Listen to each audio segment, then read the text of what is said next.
தேர்தல் ஆணையம் தமிழக அளவுல அங்கங்க சிறப்பா செயல்பட்டு கரூர் மாவட்டம் மட்டும் மெத்தன கரெக்டுங்கண்ணா. அது எம்ஆர் விஜயபாஸ்கர் அண்ணனை பொறுத்தவரை இன்னைக்கு நீங்க பாருங்க, எங்கேயும் இல்லாத அநியாயத்தை ஒரு படம் பிடிச்சு காட்டுறாரு. 60 இடத்திற்கு மேல பட்டி போட்டிருக்காங்க. 60 இடத்தையும் டாக்குமெண்ட் பண்ணிருக்காரு. 60 இடத்தையும் புகைப்படம் எடுத்து பட்டி போட்டு, எப்படி ஈரோடு கிழக்கு தேர்தல்ல, இதற்கு முன்பு கரூர் பாராளுமன்ற தேர்தல்ல, இதற்கு முன்பு கரூர் சட்டமன்ற தேர்தல்ல எப்படி மக்களை பட்டியல் அடைத்து வைத்தார்களோ அதே போல அடைத்து வைப்பதற்கான ஆயத்த பணி 70 இடத்துல போட்டிருக்காங்க. 70 இடம் கிட்டத்தட்ட. அதையெல்லாம் படம் பிடித்து சிவிஜில் ஆப்ல அப்லோட் பண்ணி தேர்தல் ஆணையத்துக்கு போயிருக்கு. அதனால நாங்க நம்புறோம். நேத்து தான் model code of conduct election commission கண்ட்ரோலுக்கு வந்திருக்கு. நிச்சயமா இன்னைக்கு அதிகாரிகள் ஸ்பாட்ல போய் பார்ப்பாங்க, கண்டிப்பா ஆக்ஷன் எடுப்பாங்க. அதனால தான் நாம் சொல்லுகின்றோம், இதுவரை நேர்மையாக கரூர் மாவட்டத்தில் அதிகாரிகள் இல்லை.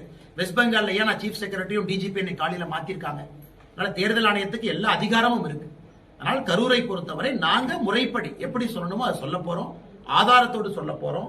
இன்னைக்கு பாருங்க, மணல் கொள்ளையை தடுக்க போன ஒரு முன்னாள் அமைச்சரின் மீது அவங்க எஃப்ஐஆர் போடுறாங்கன்னா எந்த அளவுக்கு இங்க சட்டம் ஒழுங்கு பாதிக்கப்பட்டிருக்கு நீங்க சொல்லுங்க. முன்னாள் அமைச்சருடைய குடும்பத்தினர் மீது பொய் வழக்கு போட பாக்குறாங்க, ஒரு ஃபேக் போலீஸ் ரிப்போர்ட்டை ஜெனரேட் பண்றாங்க.